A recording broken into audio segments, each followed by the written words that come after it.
علی رسول الکریم اما بعد رب اشرح لی صدری ویسر لی امری واحلل عقدۃ من لسانی یفقہوا قولی آمین یا رب العالمین۔ آج ہمارے پاس وقت کم ہے اور نصاب زیادہ ہے، اور ہم اپنے معین کردہ یا طے شدہ وقت سے بھی 15 منٹ اوپر ہیں اس وقت۔ البتہ کوشش کریں گے کہ کسی بھی کتابچے کی تفصیل میں جائے بغیر جو بھی اس کا بنیادی خلاصہ ہے وہ ہمارے سامنے آ سکے۔ اور پیش نظر یہ ہے کہ ڈاکٹر اسرار صاحب رحمہ اللہ نے ان بکلیٹس میں جو بھی بات بیان کی ہے وہ مرکزی خیال یا مدعا اصل میں وہ ہمارے سامنے جو ہے وہ آ جائے۔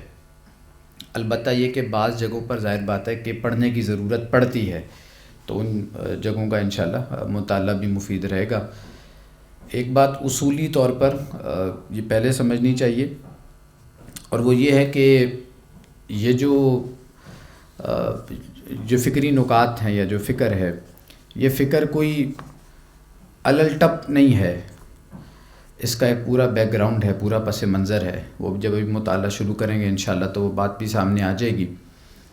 اور یہ بات شاید آپ حضرات کے ذہن میں ہو کہ جب میں نے تنظیم اسلامی کا یعنی تنظیم اسلامی کی دعوت نامی کتابچے کا مطالعہ کرایا تھا وہاں پر شبان کے دفتر میں، تو وہاں یہ بات پیشگی کہی تھی کہ اس کتابچوں کو بھی ہلکا لینے کی ضرورت نہیں ہے، اگرچہ کہ یہ ہیں چند صفحات اور 20-25 روپے کا یہ بکلیٹ آپ کو مل جاتا ہے بازار سے مراد ہے کہ مکتبے سے، لیکن یہ کہ اس میں وہ 400 سال کی فکری و تجدیدی مسائی کا خلاصہ سمویا گیا ہے۔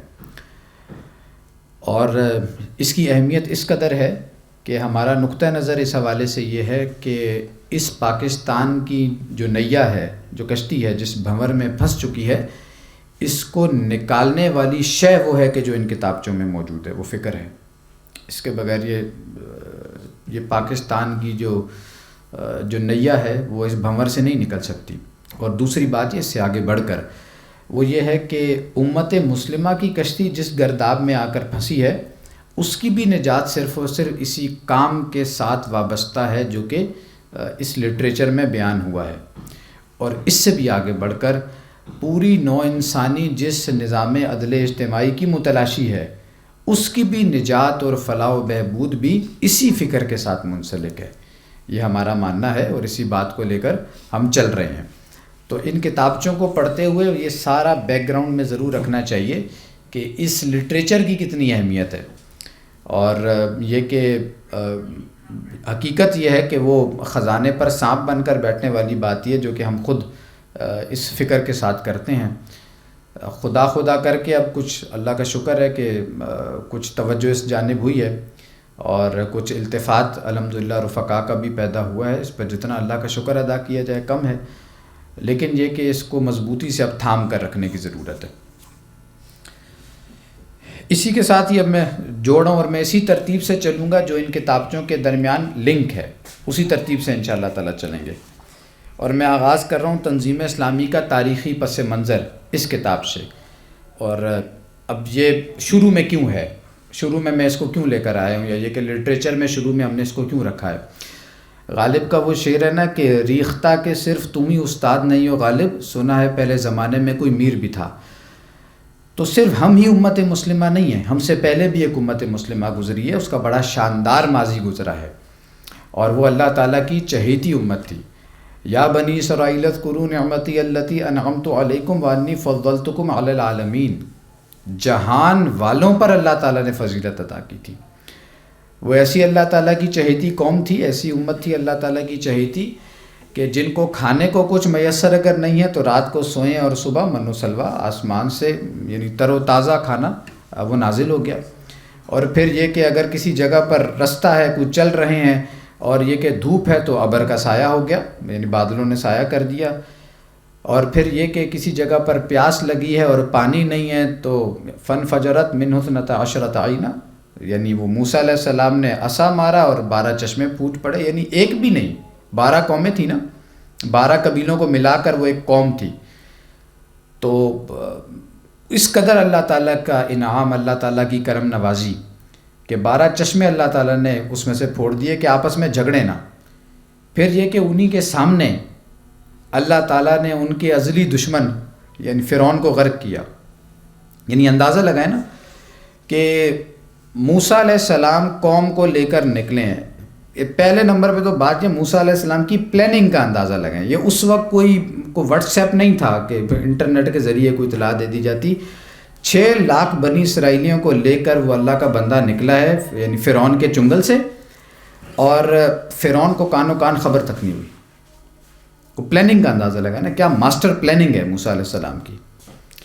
وہ لے کر نکلے اور جب پہنچے ہیں ایک رستے پر تو آگے اب تو دریا ہے, یعنی کہ موت ہے. پیچھے کون ہے؟ فرعون. اور وہ آتا دکھائی دے رہا تھا, اتنا قریب پہنچ گیا تھا وہ. یعنی جبھی تو قوم نے کہا نا کہ موسیٰ آگے دریا ہے, آگے موت ہے. پیچھے کون ہے؟ فرعون ہے, یعنی کہ جو موت ہے. اور ادھر یعنی قوم کا جواب کہ موسیٰ تم نے مروا دیا. تو گئے, آگے جائیں گے تو ڈوب کے مریں گے, نہیں ڈوبیں گے تو پیچھے فرعون آ جائے. فرعون آپ سوچیں نا, اس فرعون نے واپس آ کے کو چھوڑ دینا تھا. اس نے تکا بوٹی, اس نے تو بون فائر کا وہیں انتظام کرنا تھا, رات کو باربیکیو وہیں پہ وہ کرتا ان سب کا, بنی اسرائیلیوں کا. یہ وہ ماحول ہے کہ اسباب میں موسیٰ علیہ السلام کو بھی نظر آ رہا ہے کہ آگے موت ہے, پیچھے بھی موت ہے. اور قوم مطلب آس پاس جو لوگ ہوتے ہیں وہ سہارا بند آتے ہیں نا. تو قوم نے کیا جواب دیا؟ موسیٰ تم نے مروا دیا. کیا کیفیت ہوئی ہوگی اس اللہ کے رسول کی. اب سنیں جملہ موسیٰ علیہ السلام کا. اس موقع پر فرمایا جہاں اسباب میں کچھ بھی نہیں ہے, اسباب سارے ختم ہو چکے ہیں, آس پاس موت دندناتی پھر رہی ہے, رقص کرتی پھر رہی ہے. اس موقع پر فرمایا ہے کلا, ہرگز نہیں. یہ کلا ہر ایک پر ہے نا. یعنی تم یہ کہہ رہے ہو نا کہ آگے ڈوب کے مر جائیں گے, نہیں مریں گے. تم یہ کہہ رہے ہو کہ پیچھے فرعون آ رہا ہے وہ تکا بوٹی کر دے, نہیں. اللہ تعالیٰ نے ساتھ چھوڑ دیا کیا؟ نہیں. ہر وہم, خیال, ظن, گمان جو بھی بد قسم کے ہو سکتے ہیں ان سب پر ہے کلا, ہرگز نہیں. ان معی ربی سیہدین, میرا رب میرے ساتھ ہے, وہ ان قریب رستہ نکالے گا. یعنی ایمان سے بھرا ہوا جملہ ہے موسیٰ علیہ السلام. کسی گہرائی میں جا کر دیکھیں, کبھی آپ کسی ایسی جگہ پر ہوں کہ جہاں ہر طرف جو ہے وہ موت دندناتی پھر رقص کرتی پھر رہی ہو موت, اسباب میں ہر طرف ڈیڈ لائن ہو. وہ ہم نے دیکھا نا کلوزڈ اینڈ روڈ ہوتی ہے, تو ہر طرف ڈیڈ لاک کریٹ ہو جائے. اور اس موقع پر یہ کہنا کہ ہرگز نہیں, ان معی ربی, میرا رب میرے ساتھ ہے, سیہدین. اور یہ سین جب پہلے آ جاتا ہے تو اس کا مطلب ہوتا ہے ان قریب, بہت جلد, امیجیٹلی وہ رستہ نکالے گا. اور رستہ نکلا کہ نہیں نکلا؟ تو اس قوم کے سامنے اللہ تعالیٰ نے ان کا دشمن ہلاک کر دیا. اس قدر اللہ تعالیٰ کا انعام. تو جتنی شاندار وہ امت تھی, اپنے کرتوتوں کی وجہ سے انہوں نے نافرمانی کی, اور جب نافرمانی کی تو پھر اپنے کرتوتوں کی وجہ سے بڑی شاندار قسم کی پھر مار بھی انہوں نے کھائی. تو ہم سے پہلے یہ ایک امت گزری ہے, اور اب وہ قد خلت, مطلب وہ گزر گئی. اس کے بعد ہم پھر ایک امت مسلمہ ہیں. تنظیم اسلامی کے تاریخی پس منظر سے اس کا کیا تعلق ہے؟ اب وہ اللہ کے نبی صلی اللہ علیہ وسلم کی وہ روایت ذہن میں رکھیں, ترمذی شریف کی روایت, کہ نبی اکرم صلی اللہ علیہ وآلہ وسلم نے فرمایا کہ جو ہے وہ لیاتین علی امتی ما اتی علی بنی اسرائیل حظ النعل بالنعل, کہ میری امت پر بھی وہ تمام حالات و واقعات وارد ہو کر رہیں گے جو کہ بنی اسرائیل پر وارد ہوئے تھے, بالکل ایسے ہی جیسے ایک جوڑے کی 2 جوتیاں آپس میں ایک دوسرے کے مشابہ ہوتی ہیں. تو ان پر بھی جو حالات و واقعات وارد ہوئے وہی ہم پر بھی وارد ہوں گے. اور ہم یہ جانتے ہیں, کچھ ادھر لکھ لیں. اب میرا خیال ہے یہ آن لائن والوں کو جائے گی آواز قریب کر لیں گے, اس سے زیادہ قریب کتنا ہوتا ہے. چلیے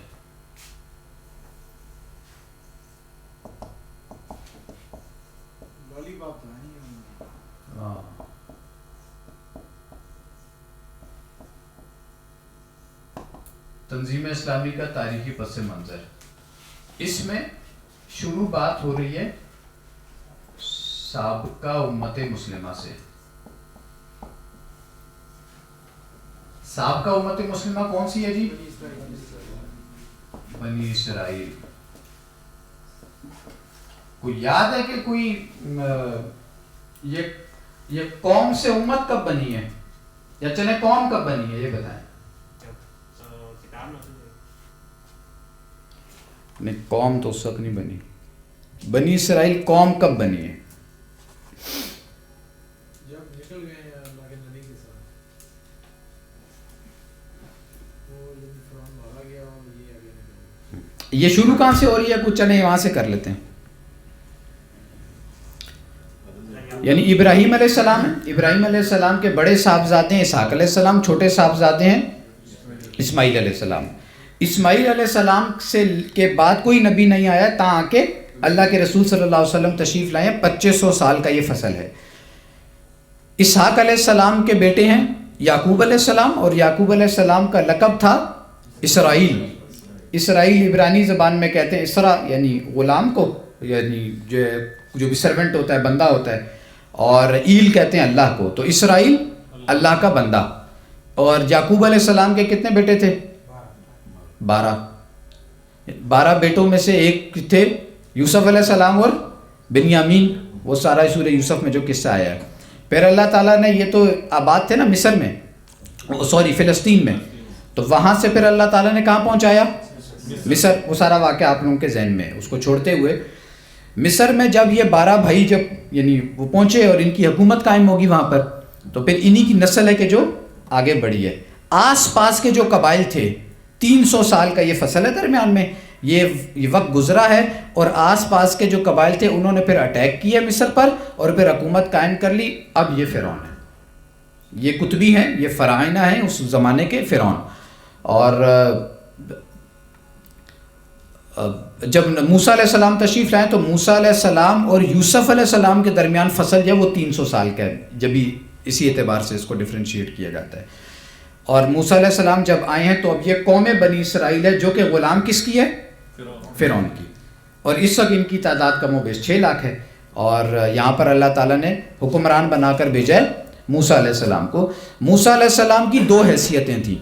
ایک حیثیت ان کی تھی کہ جا کر آزاد کرانا ہے بنی اسرائیل کو، یعنی ایک سیاسی موسیٰ علیہ السلام کی جد و جہد بھی ہے، یعنی اذهب الى فرعون انه طغى. اور اس کے بعد پھر جب تورات ملی ہے موسیٰ علیہ السلام کو، تو پھر زیادہ کرنٹ ہے تو نہ چلے، یعنی جب تورات ملی ہے موسیٰ علیہ السلام کو تو اب وہ قوم سے امت بنی ہے. ٹھیک ہے جی، کلیئر ہو گیا. اب اس کی تفصیل میں جائے بغیر صرف موٹی بات یہ ہے کہ 2 عروج ملے اس قوم کو اور اس امت کو، اور 2 زوال. یعنی بنی اسرائیل کے 2 عروج ہیں اور 2 زوال. ٹھیک ہے جی. تو پہلا عروج بھی چلیں دیکھ لیں تیزی کے ساتھ. وہ جو جا کے انہوں نے 12 حکومتیں بنا لی یوشع ابن نون کی سرکردگی میں، جو فتح کیا فلسطین. پہلے تو وہ مانے ہی نہیں داخل ہونے کے لیے. اذا بلا کیا فضا بنتا و ربو کا فقاتلا انا قائدون، جاؤ موسیٰ تم اور تمہارا رب جا کر لڑے، ہم تو یہیں بیٹھے ہیں. پھر یہ کہ وہاں موسیٰ علیہ السلام وہ بدل ہو گئے، وہیں پر انتقال ہوا موسیٰ علیہ السلام کا. ہارون علیہ السلام کا بھی صحرائے میں بھٹکے ہیں 40 سال. پھر وہ اچھا یہ بھی ذہن میں رکھیں، یہ غلام قوم کچھ بھی نہیں کر سکتی ہوتی. وہ جو بزرگان دین جو تھے اس امت میں، وہ جب گئے ہیں اور اس آزاد فضا میں ان 40 سالوں میں جس نوجوان آگے نسل نے جنم لیا ہے، وہ جب بڑے ہوئے تو پھر یوشع ابن نون کی سرکردگی میں انہوں نے پھر فلسطین کے تو 12 حکومتیں جا کر بنا لی. اور اس کے بعد پھر وہ ظاہر نہیں چل سکیں آگے. پھر وہ پہلا زوال آیا ان کا، اور اس کے بعد پھر دوسرا جو عروج آیا ہے وہ آیا ہے اس کے ہاتھوں. اچھا، پہلے زوال میں کون آیا؟ بخت نصر. پہلا عروج کس کے ہاتھوں ملا؟ 12 حکومتیں والی. مکابی سلطنت تھی، کون سی تھی؟ چلیں اس کو رہنے دیں فی الحال. پہلا عروج ملا وہ جو انہوں نے 12 حکومتیں بنا لی تھی. نہیں وہ بعد. اور اس کے بعد جو ہے وہ زوال آیا، زوال کس کے ہاتھوں آیا؟ بخت نصر کدھر کا جی؟ عراق کا، کوئی پرشین امپائر جو تھی، نبوکڈنیزر انگریزی میں سے کہتے ہیں. اور اس نے جا کر جو ہے 6 لاکھ بنی اسرائیلیوں کو گردن اتاری اور 6 لاکھ کو وہ قیدی بنا کر ہانکتا ہوا بھیڑ بکریوں کی طرح وہ لے گیا، جا کر بند کر دیا اس نے عراق میں. اور اس کے بعد پھر دوسرا جو پھر عروج آیا یہاں سے، پھر وہ ہے نا اپنے کیا نام ہے عزیر علیہ السلام گزرے تھے، انہوں نے کہا تھا کہ اللہ تعالیٰ تو کیسے زندہ کرے گا، وہ پھر ان کے ذریعے وہ عزیر علیہ السلام جو ہے وہ وہاں پر ان کی حیثیت ایک مسلح کی ہے، انہوں نے آ کے وہ توبہ کی منادی کرائی اور اس سے قوم کے اندر وہ کوئی زندگی پیدا ہوئی اور پھر قوم جو ہے وہ ٹھیک ہو گئی. اس کے بعد پھر وہ جو حکومت ہے وہ ہے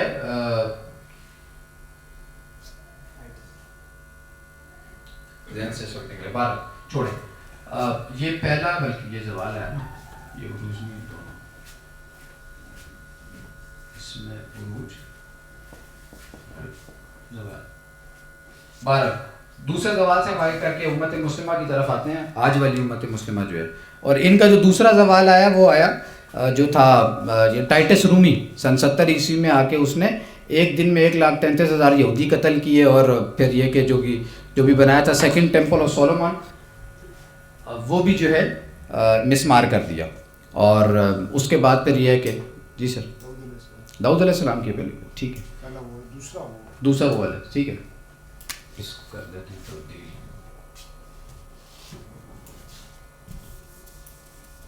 ہاں آ گیا ذہن میں. خلافت راشدہ ڈاکٹر صاحب کہا کرتے تھے پہلی ان کی، جس میں حکومت ہے یہ 96 سال کی، ان کی خلافت راشدہ یہ تھی. ٹھیک ہے جی. اس میں طالوت کے 16 سال ہیں، 40 سال داؤد علیہ السلام کے اور 40 سال سلیمان علیہ السلام کے. یہ 16 سال کی حکومت اور جو 96 سال کی. خیر تو اس کے بعد جو آخری زوال آیا وہ ٹائٹس رومی کے ہاتھوں آیا، اور ٹائٹس رومی نے آ کر جو ہے وہ اس کی ارض مقدس کی اینٹ سے اینٹ بجائی اور ان کو جو ہے دیس نکالا دے دیا. اور وہیں سے پھر ان کا ڈائسپورا شروع ہوا جو کہ بعد میں پھر جو ہے وہ چلتا بھی رہا. اچھا جی، اس کے بعد اب آ جائیں، اب حدیث کو ذہن میں رکھیں کہ جو حالات ان پر آئے تھے وہی حالات ہم پر بھی آئیں گے. تو ہم پر بھی 2 عروج اور 2 زوال اس کا مطلب ہے پکے ہیں. تو کون سے ہیں جی بتائیں. اب موجودہ امت مسلمہ اس کو کمپلیٹ کر لیتے ہیں. سر یہ کیا بتا رہے ہیں آپ اس میں؟ یہ دوسرا مکابی تھا نا، مکابی سلطنت تھا، دوسرا عروج ہے عزیر علیہ السلام انہی کے ساتھ ہے. دوسرا عروج یہ مکابی سلطنت قائم ہوئی. مکابی کا کیا مطلب ہوگا؟ مکابی جگہ کا نام تھا.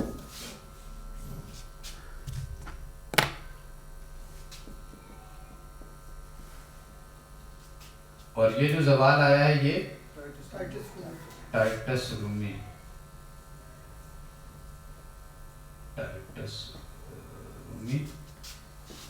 سن 70 عیسوی میں، ایسے ہی ہے جی ایسے. ٹھیک ہے جی. اس کے بعد موجودہ امت مسلمہ، اور یہ ابھی تک جاری ہے ان کا دوسرا. ہاں یہ جاری ہے. موجودہ امت مسلمہ کون سی ہے؟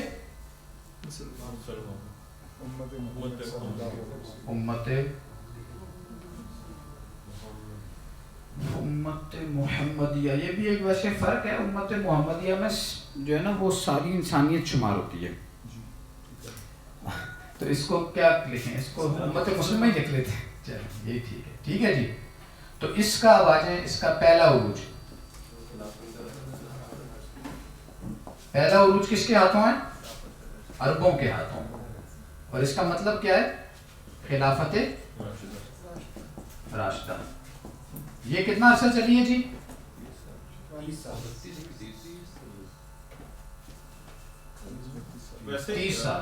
عمران بھائی جی بھائی، اس میں رسول اللہ صلی اللہ علیہ وسلم کا زمانہ شامل ہونا چاہیے نا، خلافت راشدہ سے ہم کیوں اس کو سٹارٹ کرتے ہیں؟ اصل میں وہ مشہور اسی نام سے ہے نا، مطلب ظاہر نبی صلی اللہ علیہ وسلم کا تتمہ ہے وہ خلافت راشدہ. اصل میں ان کا ایک بات ٹھیک ہے، یہ چیز بنی اسرائیل کو نصیب نہیں ہے، یعنی حضرت موسیٰ علیہ السلام نے ہاں یہ بات، یہ فرق ضرور ہے بالکل. ٹھیک ہے, مطلب نبی صلی اللہ علیہ وسلم کے دور سے شروع کر لیں, یعنی دور نبوت پلس خلافت راشدہ پلس خلافت راشدہ. ٹھیک ہے جی, یہ ختم ہوگی. اس کے بعد پہلا عروج کے بعد آ گیا زوال. پہلا کس کے ہاتھوں آیا جی پہلا زوال؟ نہیں زوال یہ زوال کی بات نہیں عباسیوں والا معاملہ ہے.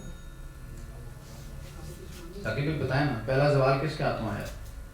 یار وہ امیوں اور عباسیوں والا معاملہ سٹارٹ ہوتا ہے نا. ہاں ہاں, تو زوال کس کے ہاتھوں آیا؟ وہ تاتاری سے پہلے کون تھے؟ نہیں, اس میں ایک اور بھی ہے نا. اصل میں اس کے دو حصے ہیں نا, کروسیڈرز اور یعنی پلس تاتاری صلیبی, یعنی یہ صلیبی پلس یہ تاتاری. منگولیا کدھر ہے جی؟ تھوڑا نقشے کے بارے میں بھی. چین کے ساتھ, کدھر؟ چین کے ساتھ ہی ہے. ہاں, چین سے اوپر, چین سے اوپر رشیا کے درمیان میں منگولیا. تو ان کے ہاتھوں آیا جی پہلا زوال اور خلافت, اس کو خلافت کہنا ٹھیک نہیں ہے,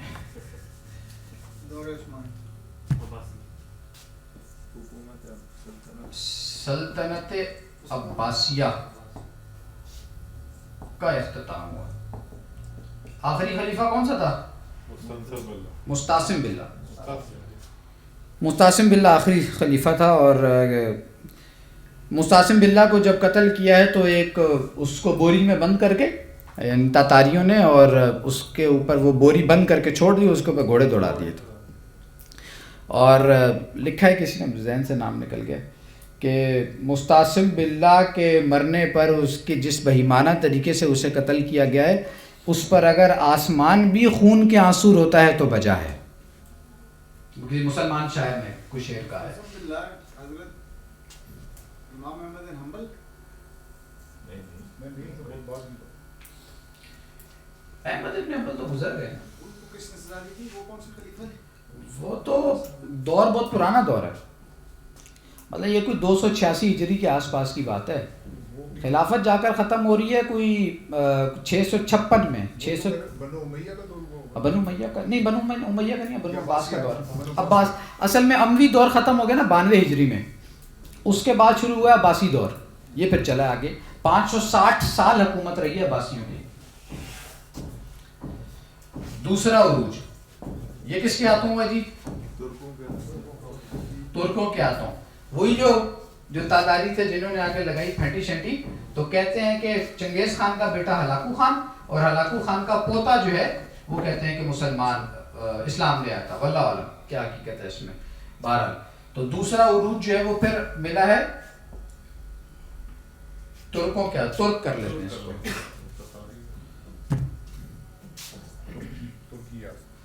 اسی میں پھر وہ یعنی ترکان تیموری, ترکان سلجوکی, ترکان عثمانی اور یہ سارے تھے. اور جس جگہ پر وہ مین حکومت چل رہی تھی وہ پھر ترکان عثمانی کہلائے. ٹھیک ہے جی. تو یہ حکومت کون سی بنی؟ سلطنت عثمانیہ بنی. اچھا جی, یہ جو زوال تھا اس سے ہم کہتے ہیں سقوط بغداد. یہ کب ہوا ہے؟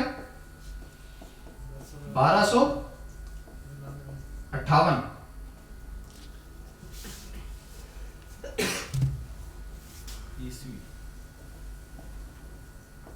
1258 عیسوی میں ہوئے سقوط بغداد. تو جو بھی حکومت تھی وہ ختم ہو گئی. اس کے بعد دوسرا عروج میرا یعنی ترکوں کے ہاتھوں سلطنت عثمانیہ, پھر زوال آیا. عروج کے بعد زوال آتا ہے نا جی, دوسرا زوال. ہر کمالے راہ زوالے. ٹھیک ہے جی. تو دوسرا زوال کس کے ہاتھوں آیا پھر؟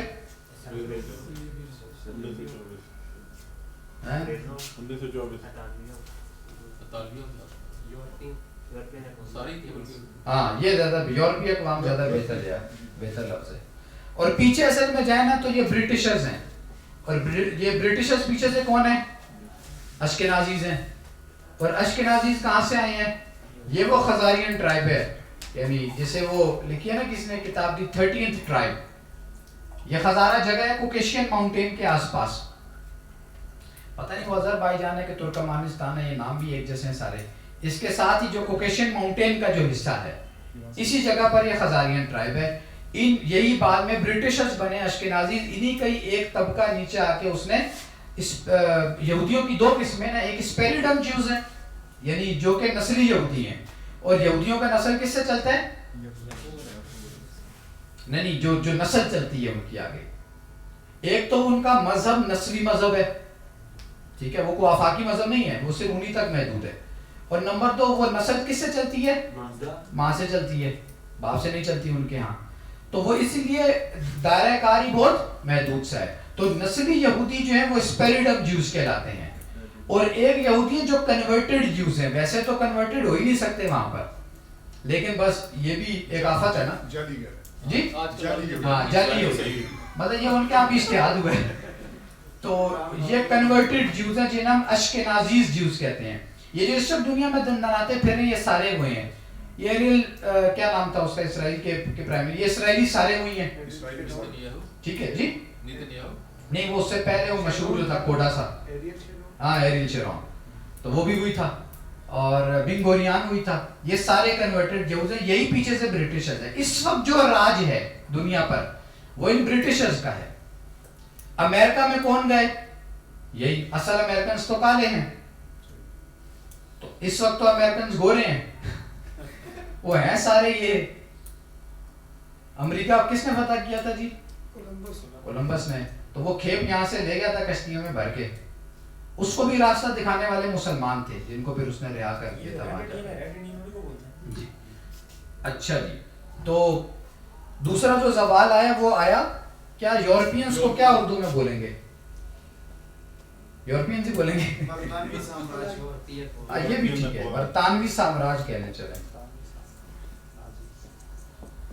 اور بریکٹ میں لکھیں یورپینز.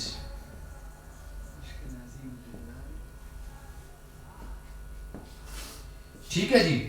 تو یہ سلطنت عثمانیہ جو تھی یہ ختم کب ہوئی؟ زوال اس کا کب آیا؟ 1924 میں. ٹھیک ہے جی. جو رئیس صحیح حکومت تھی وہ بھی مسلمانوں کی ختم ہو گئی, اور پوری دنیا میں مسلمان زوال کا شکار. اچھا جی, تو دو عروج ہو گئے, دو زوال ہو گئے. یہودی پوری اس کوشش میں ہے کہ وہ جو مسیحا آئے گا وہ ہمیں تیسرے زوال کی طرف, عروج کی طرف لے کر جائے گا. ٹھیک ہے جی.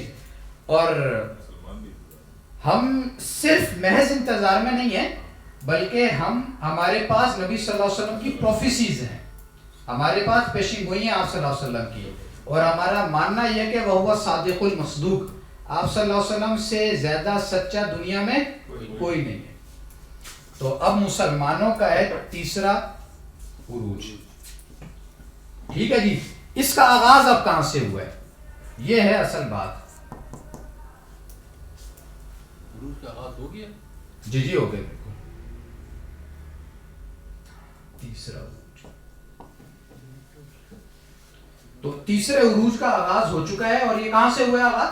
دیکھیں نا, آغاز میں ایسا نہیں ہے کہ آپ کو کوئی جنگ نہیں لڑنی ہے. آج کل دنیا بہت بدل گئی ہے. یہ تو آفٹر یعنی مارٹن لوتھر ایرا ہے, یہ تو علم کا زمانہ ہے. تو ظاہر ہے آپ کو اپنی بات منوانے کے لیے پوری ایک ڈسکورس کھڑا کرنا پڑتا ہے جو کہ آپ کی آئیڈیالوجی کے لیے آپ کے نظام کے لیے سپورٹیو ہوتا ہے.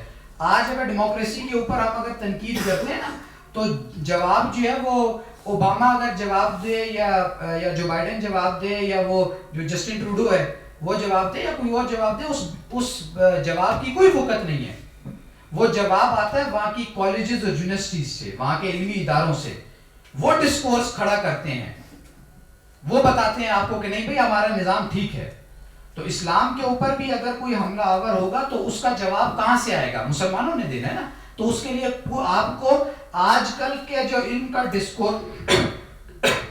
ڈسکورس ہے اس کے مقابلے میں اپنا پورا ڈسکورس کھڑا کرنا پڑے گا. پوری اپسٹیمولوجی ایک علم کی علمیت جسے ہم کہتے ہیں وہ کھڑی کرنی پڑے گی. اور اس کا آغاز کہاں سے ہوا ہے؟ جی شاہ ولی اللہ. بلکہ اس میں مجدد الفسانی کو بھی شامل کرنا ہے, یعنی مجدد الفسانی سے. ٹھیک ہے جی. آغاز ہوا ہے, اور آج پھر اس کے بعد کون کون سی جماعتیں آئیں جی درمیان میں؟ شخصیات میں بڑی شاہ ولی اللہ،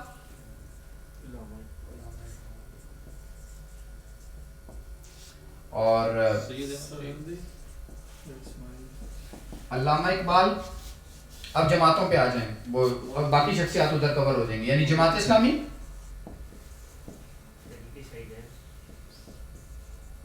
تحریک شہیدین، وہ اگرچہ کہ اللہ کا جب ذکر آتا ہے تو تفصیل میں جائیں گے تو وہ پھر تحریک شہیدین اس میں کور ہو جاتی ہے. وقت اصل میں ہمارے پاس بہت کم ہے تو ذرا تیزی سے گو تھرو ہوتا ہے. پہلے کتاب سے بھی ابھی ہم کھڑے ہیں. جماعت اسلامی، تنظیم اسلامی، تحریک اسلامی کو بھی شامل کر لیں.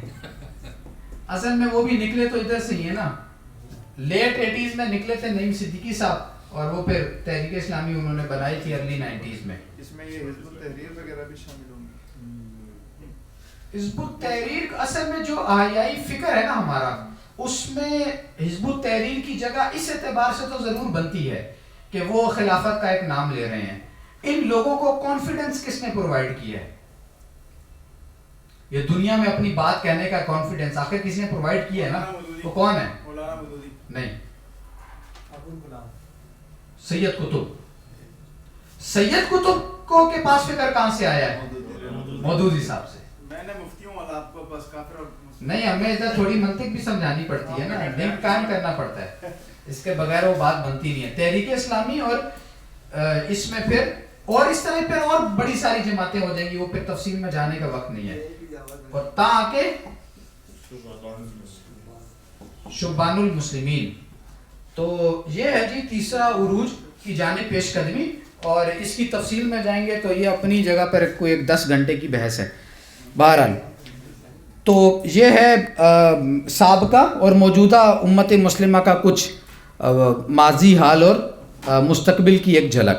اب میں چند باتیں یہاں ڈاکٹر صاحب نے لکھی ہیں، اس کو تیزی سے پڑھ دیتا ہوں. جو ڈاکٹر صاحب نے بتایا ہے کہ ان کے درمیان جو باتیں سمجھ میں آئی ہیں یا سمجھ میں آنی چاہیے وہ کیا ہیں.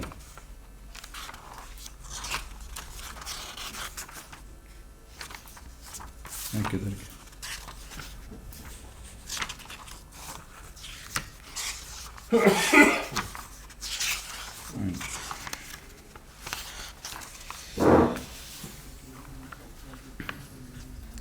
یعنی یہ جو تقابلی مطالعہ ہے دونوں امتوں کا، اس میں پہلی بات کیا ہے سمجھنے کی کہ امت مسلمہ کی تشکیل کی اساس کتاب الہی ہے.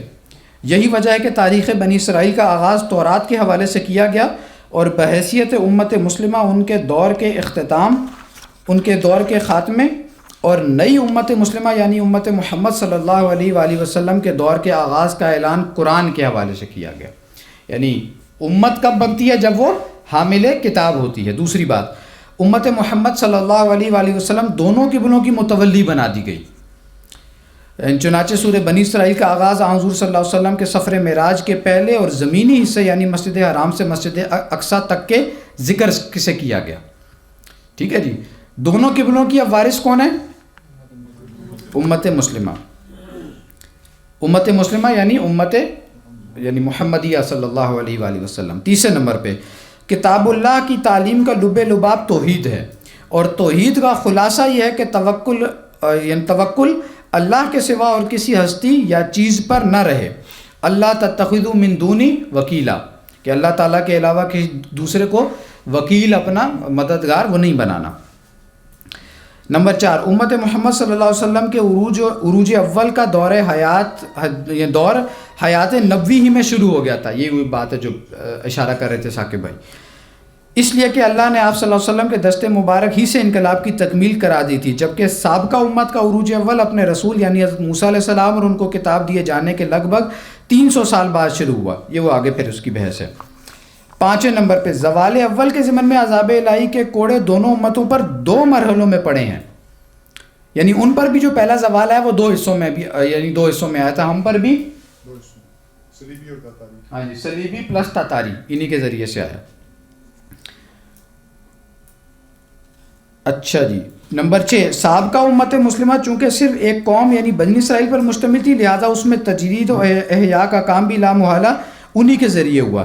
امت محمد چونکہ واضح طور پر دو حصوں پر مشتمل ہے، یعنی امیین اور آخرین، تو لہٰذا اس کے ضمن میں یستبدل قوما غیرکم، وہ قوم اللہ تعالیٰ نے بدل دی، عربوں سے بدل کو دوسرا عروج کس کے ہاتھوں دیا؟ ترکوں کے ہاتھوں۔ نمبر 7، دونوں امتوں پر زوال کا دوسرا اور طویل تر دور یورپی اقوام کے ہاتھوں آیا، بنی اسرائیل پر رومیوں کے ہاتھوں اور مسلمانوں پر فرانسیسیوں، انگریزوں، ولندیزیوں اور اطالویوں وغیرہ کے ذریعے، جس کو ہم نے ادھر لکھ دیا برطانوی سامراج یعنی یورپینز۔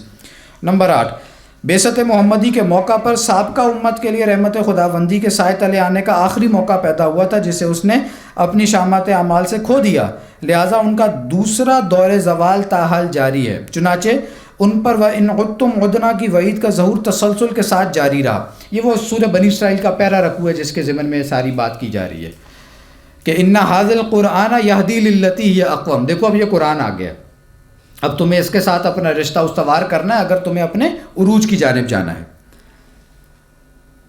اور 9ویں بات کہ بعثت محمدی کے بعد سے رحمت خداوندی میں داخلے کا واحد شاہدرا قرآن حکیم ہے۔ ٹھیک ہے جی، یہ 9ویں بات ہوگی۔ اور 10ویں اور آخری بات یہ کہ امت مسلمہ کا تیسرا اور آخری عروج جس کی جانب پیش قدمی شروع ہو چکی ہے، تقدیر مبرم کی طرح لازمی اور اٹل ہے۔ یہ 10ویں بات ہے۔ یہ 10 نکات ہیں جن کی طرف ڈاکٹر صاحب نے جو ہے وہ توجہ دلائی ہے۔ اب اس ضمن میں اپنے کام کو سمجھ لینا چاہیے، ہماری پلیسمنٹ اس کام میں کہاں پر ہے۔ ایک بحث تو ڈاکٹر صاحب نے تاریخی پس منظر میں یہ والی کی ہے، دوسری بحث ہے وہ یہ ہے ہمہ جہتی احیائی عمل۔ احیاء شروع ہو گئے، عروج کا دوسرا نام احیاء ہے نا۔ احیاء کا مطلب کیسے پہلے کیا تھے؟ مردہ تھے، مردہ کیفیت تھی، یعنی سوئے میں تھے، مرے میں تھے۔ مرے میں چلے نہ کہ زیادہ برا لگے گا ہمیں، چلے سوئے میں تو تھے نا۔ ویسے تو نیند کو بھی موت کی بہن ہی کہا گیا نا حدیث میں، تو چلیں ادھر سے کان پکڑ لیتے ہیں۔ خیر، تو تیسرا احیاء ہمارا شروع ہو گیا ہے، تو اب یہ احیائی عمل جاری ہے۔ اس احیائی عمل کے حصے ہیں کچھ۔ پہلے نمبر پہ کیا ہے جی؟ کون صاحب بتائیں گے؟ احیائی عمل کے کتنے حصے ہیں؟ چلیں یہ بتائیں پہلے۔ یہ جو احیاء ہے امت کا، جو دوبارہ سے امت کو زندہ کیا جا رہا ہے، یعنی کہ وہ جو نظام قائم کرنے کی طرف ہم جا رہے ہیں، تیسرا عروج، اس میں جو لوگ کام کر رہے ہیں وہ کن کن سطحوں کا کام ہے؟ احیائی عمل یہ پورا ہے نا، مذہبی کام بھی ہے۔ ہاں، تو یہ کتنے کام ہے ٹوٹل؟ 3-4 ہوں گے، 10-20 بھی ہو سکتے ہیں۔ کتنے ہیں جی؟ 3 ہے۔ ہاں جی، پہلے نمبر پہ قرآن کے ساتھ جوڑنا، یہ تو ایک مجموعی بات ہے نا۔ نظریہ، ایمان، نظریہ کو تھوڑا اور ڈیفائن کریں۔ یہ وہ ہے جس میں ایک کام علماء کا ہے، یعنی ایک کام وہ ہے جو علماء کرام کر رہے ہیں، دینی جماعتیں اب کر رہی ہیں۔ یعنی اسے ہم مذہبی کام بھی کہہ سکتے ہیں، مذہبی کوش، مذہبی جدوجہد۔ اسے ہم مدارس کا کام بھی کہہ سکتے ہیں، اور اسے ہم، سر آپ نے بھی کیا نام دیا تھا؟ دینی جماعتوں، دینی جماعتیں، دینی دینی جماعت کرتے ہیں بات سے نہیں، چلے وہ مذہبی جدوجہد میں آ گیا، ٹھیک ہے، اور مدارس کا کام ہم کہہ سکتے ہیں، ٹھیک ہے جی۔ تو اس میں کون کون سر فہرست کون ہے؟ دیوبند، سر فہرست دیوبند۔ 1857 میں انگریز بالفعل یہاں پر آ گیا، آیا ہو تو پہلے کا تھا۔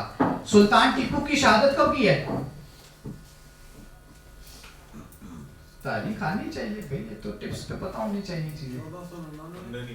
نہیں سر جی، کیا ہو گئی؟ خیر ہو گئی، التمش کے ساتھ جوڑنا، قریب ہے۔ 1799۔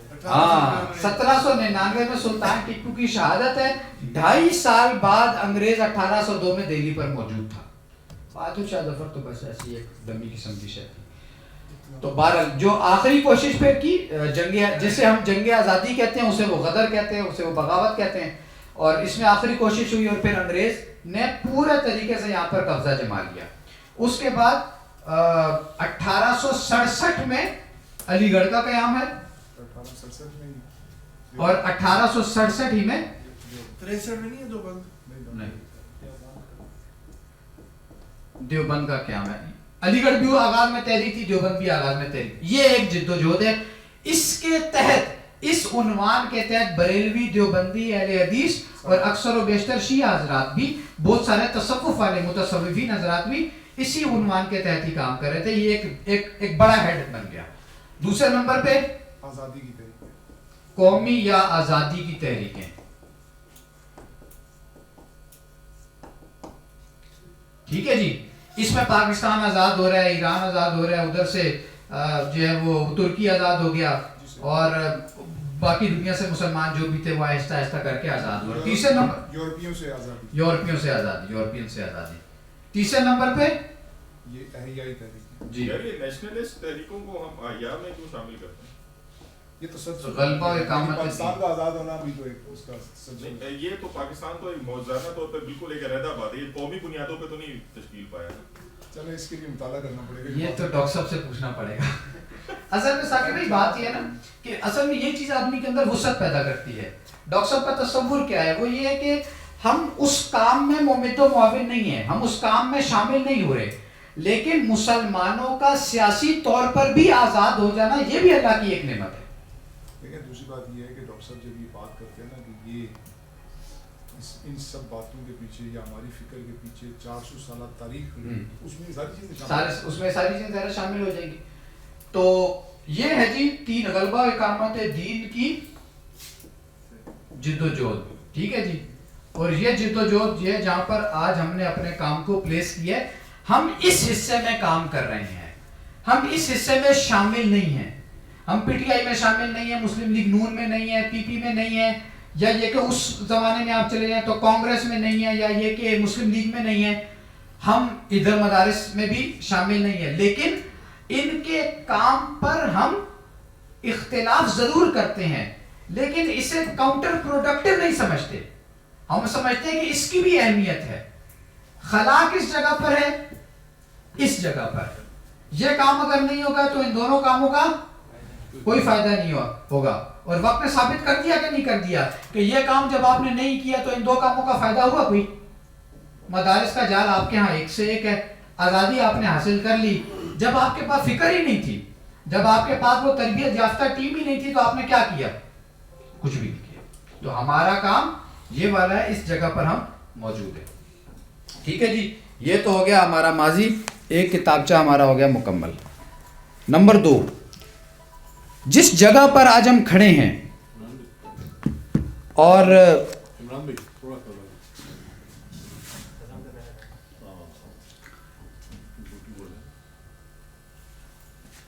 ہو گیا جی فوٹو شوٹ.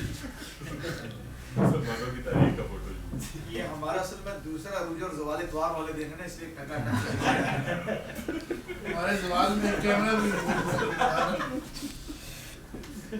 اچھا جی, دوسرے نمبر پہ اب ہے, جب آپ کو پتا چل گیا کہ آپ, اچھا ادھر میں ماضی سے اپنے آپ کو کبھی نہیں کاٹنا چاہیے. جو جماعتیں اپنے آپ کو ماضی سے کاٹ لیتی ہیں وہ کٹی ہوئی پتنگ کی مانند ہو جاتی ہیں. آپ اس کا اندازہ صرف اس بات سے لگا لیں کہ جاوید احمد غامدی صاحب نے بھی اپنے آپ کو اصلاحی صاحب کے ساتھ جوڑا ہے. اس کے بغیر ان کو بھی پتا تھا کام نہیں ہو سکتا. وہ ہمیں پتا ہے کہ کتنا کوئی اصلاحی صاحب کی فکر پر وہ چلتے ہیں, لیکن یہ غامدی صاحب بھی اچھے طریقے سے جانتے ہیں, بہت سمجھدار بندے ہیں. اللہ تعالیٰ نے ان کو اس حوالے سے بہت گہری سمجھ دی ہے, اور وہ آپ کو معلوم ہے وہ حوالے لائیں گے تو سارے یعنی قدیم علماء کے حوالے لے کر آتے ہیں. موطا میں امام مالک نے یہ فرمایا تو فلاں عالم نے یہ فرمایا, وہ سارے ان کے حوالے یہ ہیں کہ میں کوئی نئی بات تھوڑی کہہ رہا ہوں, یہ سارے حوالے موجود ہیں, ہم اسلاف میں لوگ کرتے رہے ہیں یہ کام. بہرحال تو تاریخ سے اپنے آپ کو جوڑے رکھنا, ہمارا تاریخ کا یہ تصور ہے, اور اس کے تحت ہم اپنے کام کی پلیسمنٹ کرتے ہیں. جب ہمیں پتہ چل گیا کہ یہ کام ہم نے کرنا ہے, اب اس کا عزم تنظیم اب ہے کہ اب آپ کو ایک جماعت بنانی ہے اور اس کا کام کرنا ہے. مجھے تیزی سے.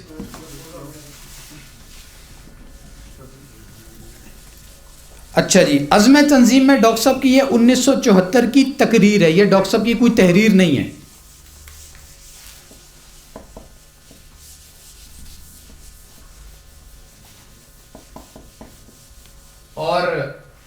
تقریر ہے کب کی؟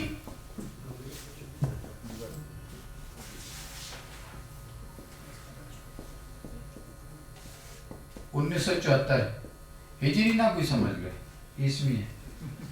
ٹھیک ہے جی 1974 عیسوی کی یہ تحریر ہے جو تقریر ہے جسے پھر بعد میں کتابی صورت میں شائع کیا گیا ہے. اس میں ڈاکٹر صاحب نے بتایا اپنا سارا کچھ چیزوں کا ذکر کیا ہے. ذہنی اور فکری پس منظر,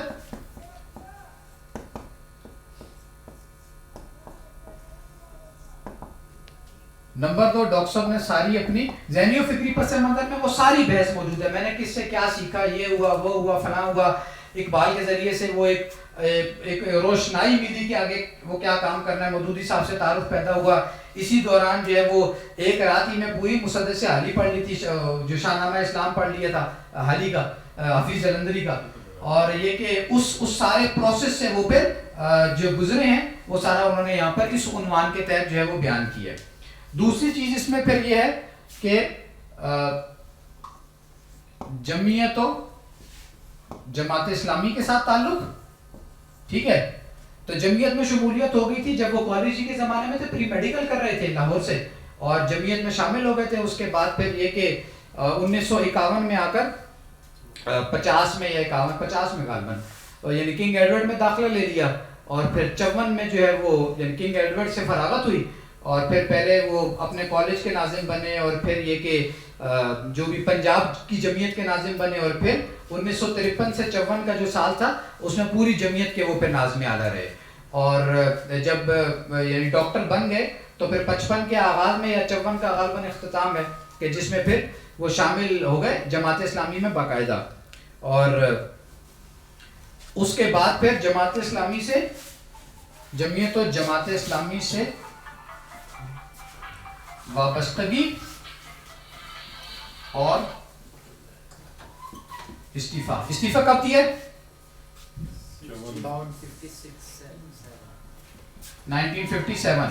3.5 گھنٹے کی تقریر کی مولانا مودودی کے سامنے, اور یہ جو تقریر ہے وہ اس وقت موجود ہے. کیا نام ہے اس کا جی؟ نہیں تقریر وہ کون سی والی ہے؟ تو پڑھتے پڑھاتے رہے ہیں ہم. ہاں جی ہاں ٹھیک کہہ رہے ہیں آپ. جماعت اسلامی کو کیا ہوا؟ ہاں جی, تحریک جماعت اسلامی کا ایک تحقیقی مطالعہ. یہ استعفیٰ جو ہے استعفے کا عنوان ہے, مطلب جو پڑھ کے سنایا تھا, تحریک جماعت اسلامی ایک تحقیقی مطالعہ. ٹھیک ہے جی, یہ ڈاکٹر صاحب کا وہ بیان ہے جو انہوں نے مولانا مودودی کے سامنے پڑھ کر سنایا 250 صفحوں کا. یہ ڈاکٹر صاحب کی تحریر ہے جو ڈاکٹر صاحب نے لکھی تھی, اور اس کے بعد پھر اس کو جو ہے وہ بعد میں پھر ہوئی جب فیصلہ کیا اپنی جماعت بنانے کا, تو 1966 میں پھر اس کتاب کو شائع کر دیا تھا. تحریک جماعت اسلامی کی تاریخ کا ایک گمشدہ باب, یہ ایک دوسری کتاب ہے. یہ کتاب ان موضوعات پر مشتمل ہے کہ جو اس دوران اختلافات پیدا ہوتے رہے ہیں. اس نے یہ کہا اصلاحی صاحب کا یہ اختلاف ہوا مولانا مودودی سے, اور مولانا مودودی صاحب نے یہ جواب دیا, تو وہ خط و کتابت ہے, وہ لمبی بحثیں ہیں, پھر وہ اس کتاب کا حصہ. جی ضرور بھائی. یہ وہی تقریر ہے نا جس میں ڈاکٹر صاحب کو بعد میں ٹائم کم دیا گیا. جی جی جی بالکل, جی بالکل یہ وہی ہے. تو یہ ہو گیا. اس کے بعد پھر اگلا مرحلہ کیا ہے؟ ذاتی کاوشیں. ٹھیک ہے جی, ذاتی کاوشیں شروع ہوئی. اس میں آپ کو پتا ہے کہ 1962 میں مستقلاً 1965 میں مستقلاً لاہور آ گئے, اور یہاں پر آ کر پھر اپنا یعنی مکتب بھی چلایا, اور پھر دروس کے حلقے قائم کیے, لوگوں کو اکٹھا کیا. اسی دوران ادارہ اشاعت اسلامیہ جو ذاتی ادارہ تھا وہ بنایا, اور پھر کام آگے بڑھایا. جو لوگ بھی ظاہر بات ہے آدمی درس دیتا ہے تو ہم نواب یعنی بن جاتے ہیں, ڈاکٹر صاحب کا ظاہر ایک لیول تھا. تو اس کے بعد پھر جو اگلا لینڈ مارک ہے وہ ہے انجمن خدام القرآن کا قیام. ٹھیک ہے جی, یہ ہے سن 1972 میں, اور اس کے بعد 74 میں آگے پھر یہ تقریر ہے, اور پھر تنظیم اسلامی باقاعدہ 75 میں ڈاکٹر صاحب نے یا وہی اس اعلان کے ساتھ ہی تنظیم اسلامی قائم ہوگی. اسے مٹا دیں, کسی نے کھینچنی ہے تصویر تو کھینچ لیں. اچھا جی, اب جب تنظیم کے عزم قائم ہو گیا تو وہ جو تنظیم بنائی ہے اس کا ایک تعارف ہے جسے ہم تعارف تنظیم اسلامی کہتے ہیں، اور ہمارے پیش نظر جو اس کا حصہ ہے وہ کون سا ہے جی؟ ہاں جی، نہیں یہ باقی کیوں نہیں بول رہے؟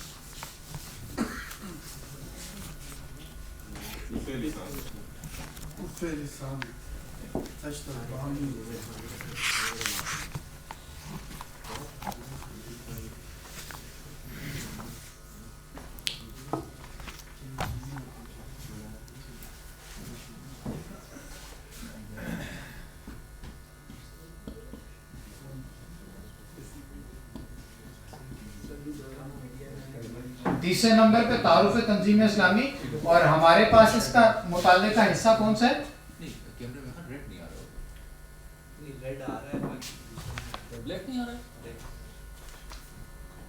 عقائد یا بنیادی دینی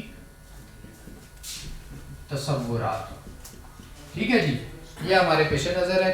اور اس میں جو گفتگو کچھ ہوئی تھی میں اس کے بھی چیدہ نکات آپ حضرات کے سامنے رکھ دیتا ہوں، اس کے بعد پھر آگے بڑھتے ہیں. نمبر یہ کہ عقائد ہمارے کس کے ہیں؟ ہمارے عقائد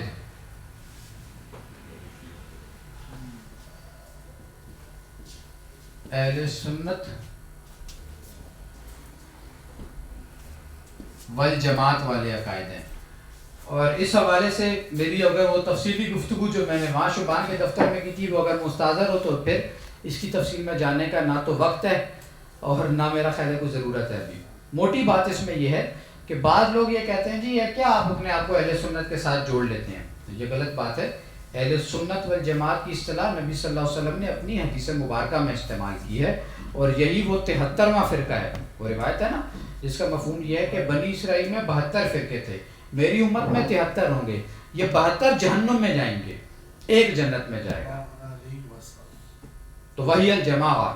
اور پوچھا گیا کہ یہ یعنی یہ الجماع کیا ہے، تو فرمایا ما انا علیہ و اصحابی. اب اس کا مفہوم یہ ہے کہ جو اصول میں اس بات کو طے کر لے کہ میں نے دین کہاں سے لینا ہے، اللہ کے نبی صلی اللہ علیہ وسلم اور صحابہ سے لینا ہے. یعنی اس اہل سنت والجماعت کا اصول کیا ہوا؟ ما انا علیہ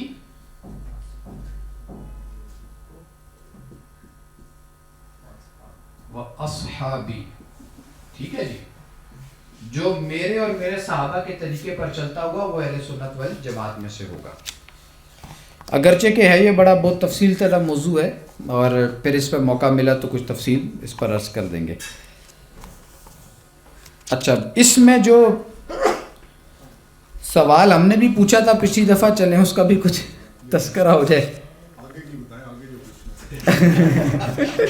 پوچھنا ہے. اصل میں یہ ہے بہت اہم. اچھا، اس کو ویسے اس دن ہمیں مطالعہ کرایا ثاقب بھائی نے، تو انہوں نے ایک بڑا خوبصورت ریلیشن منعقد کیا تھا، وہ بہت آسانی سے گزرا تھا. اور وہ جو ہمارا اپنی تنظیم کا وہ تجدید عہد، اساسی دعوت، اساسی دعوت جو ہے، تجدید عہد، سلام، تجدید ایمان، توبہ اور تجدید عہد، اس کو اس سے ریلیٹ کیا گیا. اچھا کیا گیا. تو ثاقب بھائی کو موقع ملنا چاہیے یہ موقع ملا. اچھا جی، تو اس میں وہ جو ہے نا ایمان مجمل، پہلے نمبر پہ کیا آ گیا؟ ایمان مجمل. اور پھر ساتھ میں کیا ہے؟ ایمان مفصل. اس کو تجدید ایمان میں رکھ دیا تھا. ہاں، تجدید ایمان میں آ جائے گا نا، بالکل. اچھا، وہ جو ہے نا آمنت باللہ و ملائکتہ و کتبہ، وہ جو ایمانیات کی تفصیل ہے، تو اس میں جہاں ایمان باللہ کا تعلق ہے، ایمان کے ضمن میں ایمان باللہ، تو ایمان باللہ میں کچھ امبریلا صفات ہیں اللہ تعالیٰ کی. وہ کون سی ہیں؟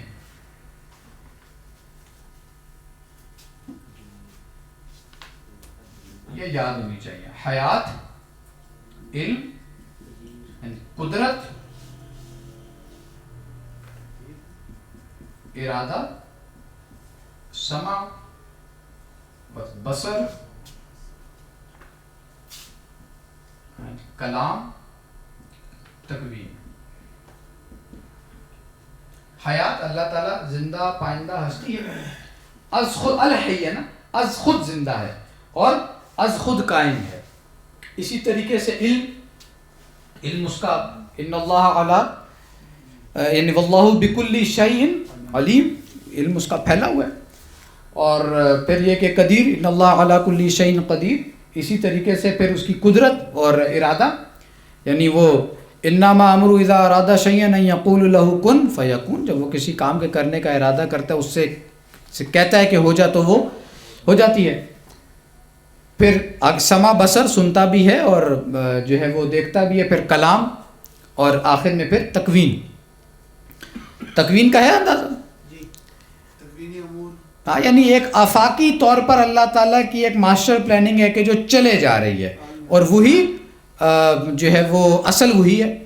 اور سارے کیا مسلمان تو کیا کافر اور کیا شیطان اور کیا جن اور انس اور کیا پوری کائنات اسی کے پلان کو مکمل کرنے میں یا ایگزیکیوٹ کرنے میں لگی ہوئی ہے. اسے کہتے ہیں ہم تکوین.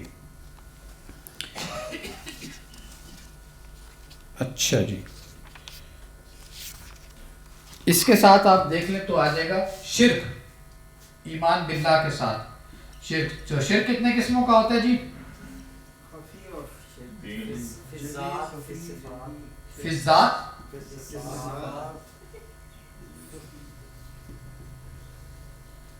فی الصفات، فی الحقوق یا فی العبادہ. ٹھیک ہے جی. تو جہاں ان تین میں گڑبڑ ہوئی تو پھر شرک ہو جائے گا. اچھا جی،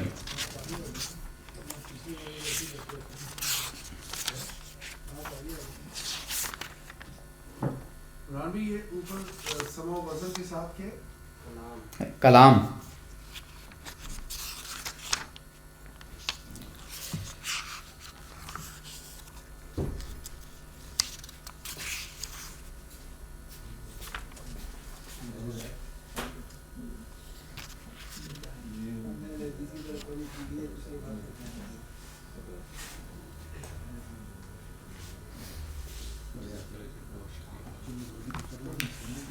اچھا، اس میں ایمان باللہ کے ساتھ جو دوسری اہم ترین ایمان ہے دوسرا، وہ ہے ایمان بالرسالت.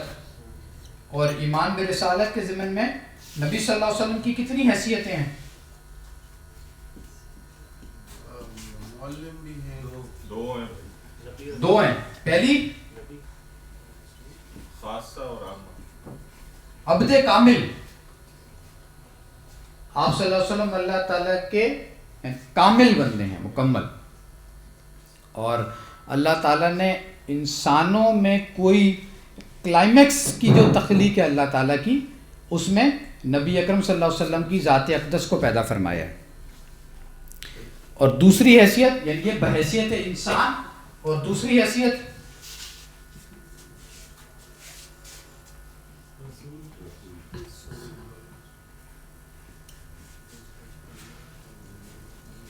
رسول کامل.